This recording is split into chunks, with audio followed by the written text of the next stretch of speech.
Assalamualaikum warahmatullahi wabarakatuh. Sobat-sobat subscriber yang berbahagia, semoga selalu dalam keadaan sehat, tak kurang suatu apapun.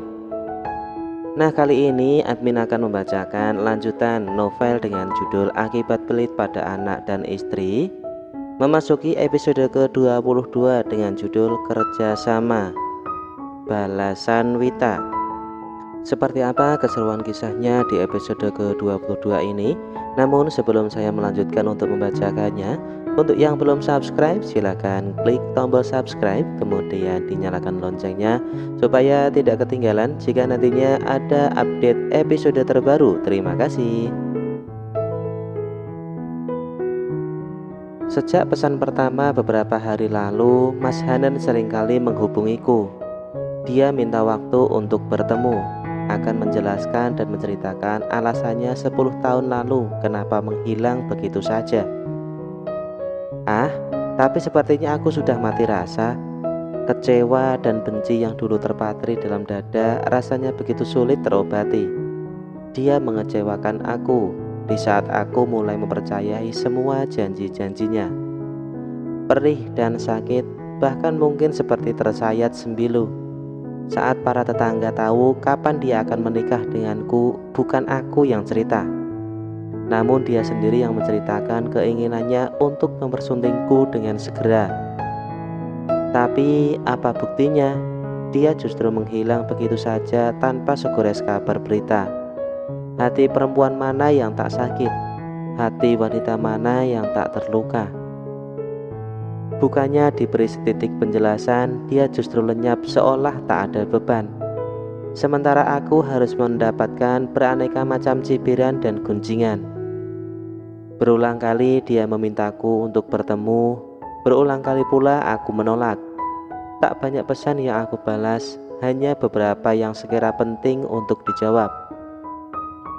Aku belum sah bercerai, jadi tak ingin mendapatkan gunjingan banyak orang. Apalagi sampai Mbak Yuli dengar, pasti dia akan kembali memfitnah. Aku mulai bosan dengan fitnah murahan darinya. Kalau memang kamu tak ingin bertemu denganku sebelum sah bercerai, baiklah. Aku akan menunggu sampai kamu cerai dari Aris. Akan kujelaskan duduk perkara yang sebenarnya. Setelah semua clear dan kamu tetap gak percaya atau bahkan tetap tak ingin memaafkanku, tak mengapa Wit. Yang penting aku lega karena sudah menceritakan yang sejujurnya.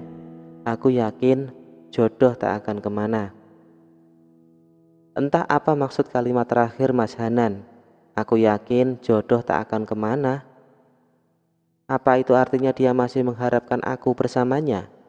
Atau itu sekedar kalimat tak penting yang sengaja dia selipkan?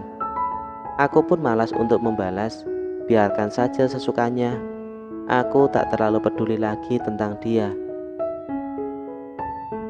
Mas Aris sakit. Mau gak mau aku harus mengajak Zahra untuk menjenguknya sepulang sekolah nanti. Sekalian aku akan membeli plastik dan selotip untuk mengirim paket aksesoris. Tiap hari ada saja pesanan masuk, entah aksesoris hijab, bahan kerajinan, maupun aneka aksesoris anak seperti bando, jepit, jam dinding dan lainnya. Bener kata Mbak Aruna waktu itu, si Wita emang gugat cerai Aris, makanya sekarang Aris sakit-sakitan. Wita mau balikan sama mantannya yang sekarang jadi atasan Aris di kantor. Memangnya beneran Wita gugat cerai gara-gara laki-laki itu? Kupikir dia perempuan polos gitu, ternyata nggak seperti yang kubayangkan. Tumben dia nggak ngomel kita rumbiin di sini. Biasanya dia mencak-mencak. Kalau emang kenyataan ya nggak ngomel lah, malu dong. Astagfirullah. Baru ku tinggal sebentar menjemput Zahra, grup keluarga besar sudah ribut kayak pasar malam. Ramai dan sibuk sekali mereka menggosipkanku. Emang emak-emak kurang kerjaan? Duh, ramai amat ya. Emak-emak pada sok tahu amat jadi orang. Gak ada hubungan apa-apa antara saya sama laki-laki itu. Jangan terlalu percaya omongan kakak iparku. Dia itu serigala berburu domba. Hati-hati saja dekat sama dia. Izin live ya. Mohon maaf apabila banyak salah kata. Terima kasih. Kukirimkan balasan monohok buat Mbak Yuli yang menjadi kompor keributan ini. Dia memang selalu menjadi biang kerok kerusuhan yang terjadi hingga membuatku sering menjadi bahan gosip dan bulian keluarga sendiri. Ah ya, keluarga yang kini akan menjadi mantan. Entah siapa yang akan mengetikkan pesan, aku tak peduli. Langsung klik keluar dan menghapus grupnya. Tenang, gak ada lagi suara berisik grup yang hanya bisa membuat tensiku naik berlipat-lipat lebih tinggi. Mbak, aku bisa pesan aksesoris hijab model ini 5 gross.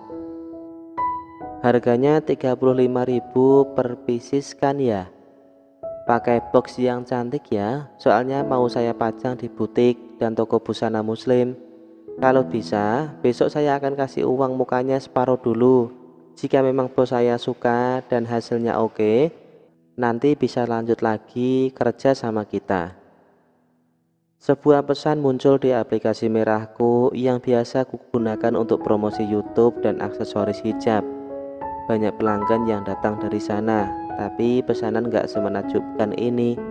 Berulang kali aku mengucek mata, namun tetap saja pesan itu terbaca begitu jelas.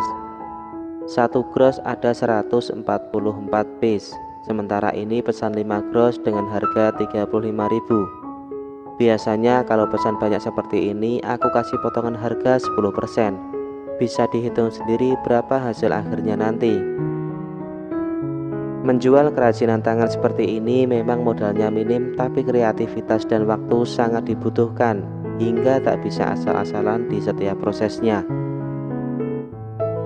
Kalau memang pesanan ini benar, aku bisa gunakan hasilnya buat tambahan tabungan yang ada untuk membeli motor matic. Aku harus mulai mencari partner untuk menggarap semuanya. Nggak mungkin aku kerjakan sendiri pesanan sebanyak itu. Senyumku mengembang lebar, bayangan keuntungan berlipat mulai di depan mata. Aku semakin yakin usaha kerajinan tangan dan bahan-bahan craft ini akan maju pesat nantinya. Ya, keuntunganku double. Selain untuk konten YouTube Las Davo, aku juga mendapatkan banyak pesanan dari usaha ini. Hobi yang benar-benar menghasilkan.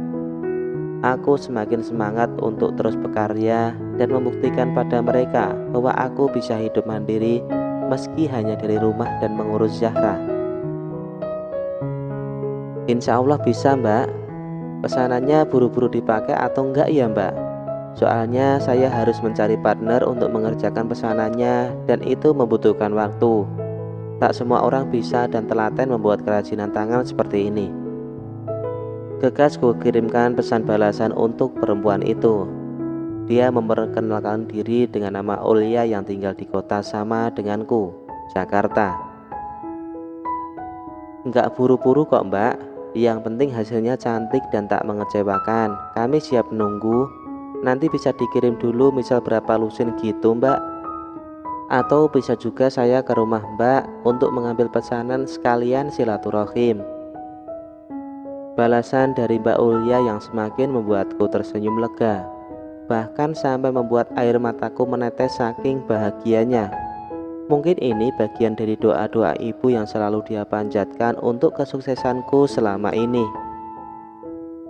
Aku berikan uang 5 juta untuknya membayar gadai sawah, namun dia mengirimkan rezeki berkali lipat untukku. Sungguh doa ibu begitu mujarab dan ajaib. Setiap tetes keringat kita untuknya akan dibalas berkali lipat oleh Allah tanpa disangka sebelumnya. Masya Allah. Bagaimana kabarmu, Wid? Sidang perdana kita berjalan lancar. Tentu kamu bahagia kan? Ucap Mas Aris tiba-tiba saat aku dan Zahra baru saja mengucap salam. Zahra sampai terkejut mendengar dan melihat sambutan ayahnya, namun dia cukup tahu diri. Setelah mencium punggung tangan sang ayah, dia melangkah perlahan keluar kamar menuju sofa. Tak lama kemudian dia mulai membuka dan menikmati camilan yang baru kubeli di minimarket beberapa menit lalu bersama Anissa yang sudah lebih dulu duduk di sana. Kulihat Mbak Yuli, Mas Danu, dan Sherlina duduk tak jauh dari ranjang Mas Aris. Ketiganya menatapku beberapa saat lalu mengalihkan pandangan. Mas Danu pun pamit keluar kamar, berbaur dengan Zahra dan Anissa yang sudah asik dengan jajanannya. "Kenapa kamu ngomong begitu ya Mas? Ada yang salah?" tanyaku kemudian, mendaratkan bobot di atas sofa single di ujung kamar. Mas Aris menghela napas. Kedua matanya tak beralih dariku, tak tahu kenapa. "Belum juga sah bercerai, kamu sudah mulai unjuk gigi, terang-terangan berhubungan dengan Pak Hanan," balas Mas Aris ketus. Perlahan dia menyandarkan punggungnya ke tembok kamar. Aku hanya mengernyitkan dahi mendengar apa yang dia tuduhkan. "Maksudmu apa, Mas?" "Oh, aku tahu. Pasti kakak terbaikmu ini yang sudah bilang macam-macam soal itu kan? Apa yang dia laporkan sama kamu?" tanyaku lagi. "Pantas saja kamu gak mau bawa apa-apa dari rumah ini.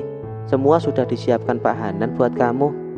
Sudahlah, gak usah sok polos apalagi mengelak. Jelas aku dengar sendiri saat Pak Hanan pesan perabotan itu via telepon, dan dia tujukan ke kontrakan kamu." Kedua mataku membulat seketika. Apa gara-gara ini juga membuat Mas Aris shock begini? "Lantas kamu nyalahin aku?